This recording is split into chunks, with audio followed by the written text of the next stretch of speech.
Tirando de Letra de hoje, a gente está visitando mais uma casa, mais um escritor que abre o seu espaço para nos receber e abre o seu universo também para nos receber, né? Com um livro muito interessante, Cartas para o Espaço e Outros Contos Surreais.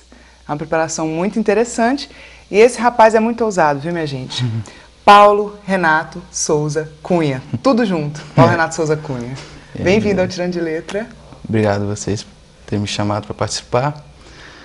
Pois é, eu acho que foi uma questão, na verdade, um parto, se a gente pode falar desse jeito, porque era um livro que eu comecei a preparar muito cedo, na verdade, não como um livro, mas a escrevê-lo desde muito pequeno, aos 14 anos. E a ideia de transformar em livro seria um pontapé inicial para, de repente, se alguma coisa acontecer em relação à minha carreira de escritor ou não. E é uma coletânea de contos, e eu acho que eu consegui colocá-los ali de uma maneira que futuramente eu pudesse falar, poxa, foi um bom começo, de repente alguma coisa em relação à carreira de escritor, porque ainda é um pouco difícil ainda no Brasil você achar que futuramente você vai ter uma carreira consolidada. Não, vou começar te perguntando uma coisa que me provocava, a leitura foi me provocando. Quantos anos você tem? Acabei de completar 27 anos. 27 anos. Você começou a escrever aos 14. Na verdade, eu comecei a escrever de uma maneira um pouco diferente, porque eu gostava muito de fazer site para a internet. E eu fazia o site, fazia diagramação e não tinha o que colocar no site.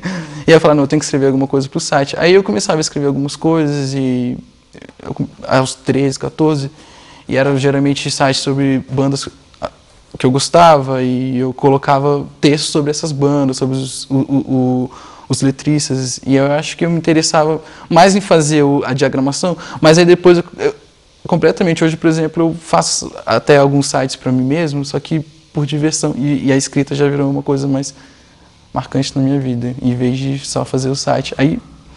E aí, a partir de fazer os textos para o site, falei, poxa, isso aqui é legal, de repente pode ser alguma coisa também. Você lançou umas provocações bem interessantes, assim, né? Conta como é que foi esse meio que foi criado para você, porque você acaba escrevendo de diversos lugares do mundo. A questão é que eu estudei na Escola das Nações, que é uma escola para diplomatas, então eu até estava conversando com alguns amigos que aos 8, 7 anos a minha melhor amiga era uma nigeriana, era Zimna.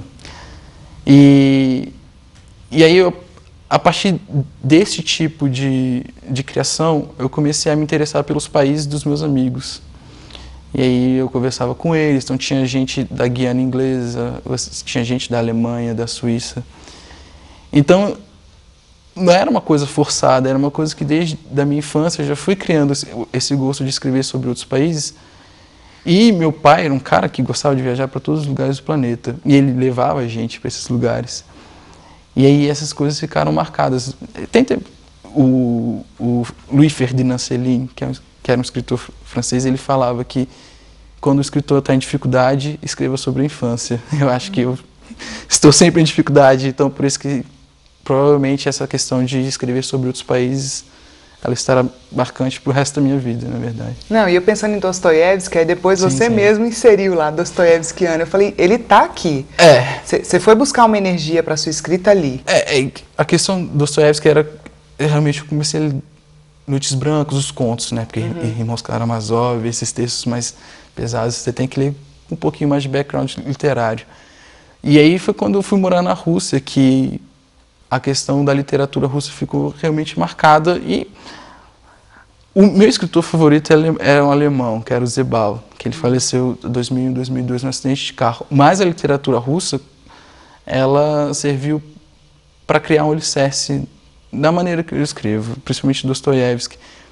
E aí, aquela questão de eu não ter tido pais, digamos, meus pais são médicos, que trabalhavam na área de literatura, eu precisei criar a minha própria literatura, a minha própria voz, digamos assim.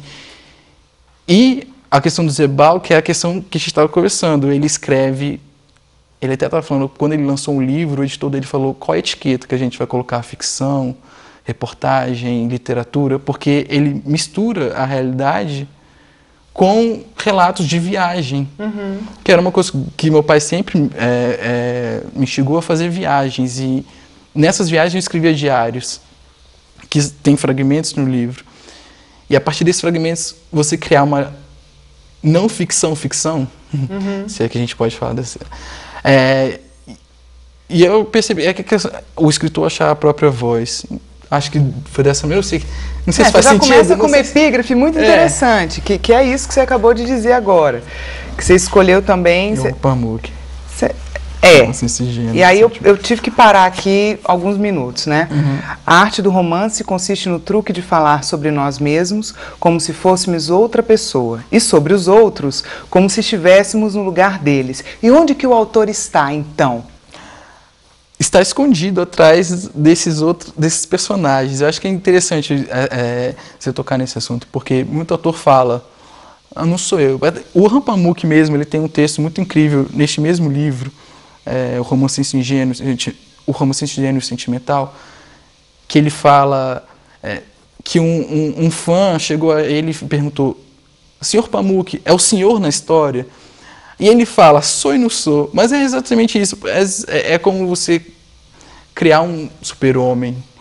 Mas um super-homem com dificuldades também. Porque às vezes você tem uma dificuldade na vida real e você não sabe como falar sobre ela. E você acaba utilizando a literatura até para falar sobre dificuldade. E você acaba criando até um lance meio caricato, né? Que é aquela dificuldade exacerbada, o cara realmente na pior. Na verdade, você nem está na pior, mas você quer tanto exorcizar aquele na pior que você acaba exagerando. E para as coisas boas também.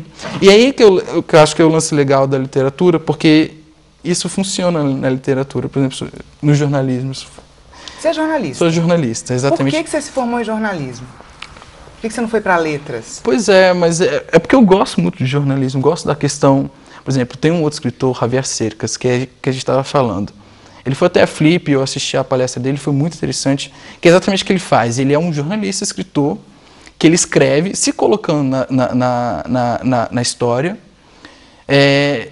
como jornalista. Ele é um jornalista, um personagem jornalista, e aí aquilo sempre me intrigou muito. Você, puxa, o cara é jornalista, de repente está fazendo literatura, mas ele está falando sobre a questão da Guerra Civil Espanhola. E olha que interessante, aí eu comecei a pensar, puxa, eu posso fazer isso. E aí, mas a questão do jornalismo literário e do jornalismo vigente é muito diferente, principalmente no Brasil.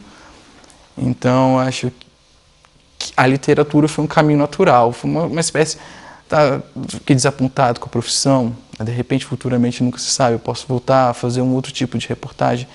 Mas o jornalismo talvez fosse o lance de, por exemplo, preencher as lacunas dos meus sites, lembra?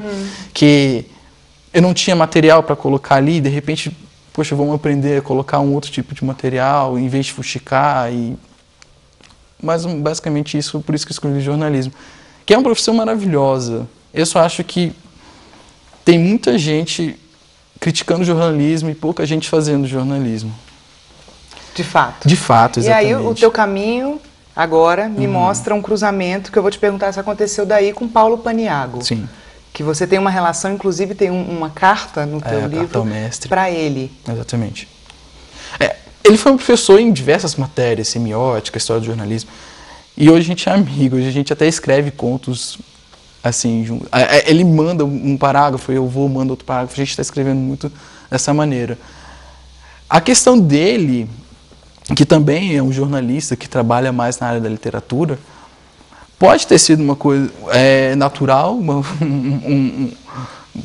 porque a gente conversa muito, e a gente conversa muito sobre jornalismo também. Quando a gente sai para tomar cerveja, a gente começa a falar sobre jornalismo, a gente fica, assim, danado da vida com jornalismo, porque a gente gosta muito da profissão, e aí é uma tristeza ver o que estão fazendo, né? Mas acho que é esquisito falar sobre isso na televisão, né? Mas a gente precisa mexer nesse lugar, né? Porque é um lugar que dá muita... E o Paulo falou isso também quando ele esteve aqui no Tirando de Letra, que é esse desafio do jornalista, porque aqui parece que há uma dificuldade de se fazer o jornalismo literário, né? Não tem. As coisas vão caindo... Tem um livro da coleção, um jornalismo literário da Companhia das Letras, que é o Livro da Vida, que é uma coletânea de obituários do New York Times. E aí você vê como é que eles lidam com o jornalismo literário, né? E você não tem esse espaço no Brasil, infelizmente. É sempre aquele jornalismo declarativo, abre aspas.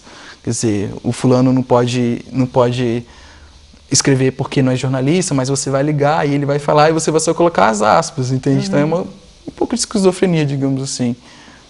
Infelizmente, porque é uma profissão incrível. Você tem um espaço, você vê os maiores jornalistas, os que sobreviveram, digamos, até a própria morte, a gente pode falar dessa maneira, são jornalistas literários, entende? Os grandes prêmios, as nossas reportagens que são mencionadas com grandes prêmios. E é isso que a gente percebe, as reportagens que venceram prêmios, são essas reportagens que lidam mais com um lance um pouco literário, né? Que vão além, né?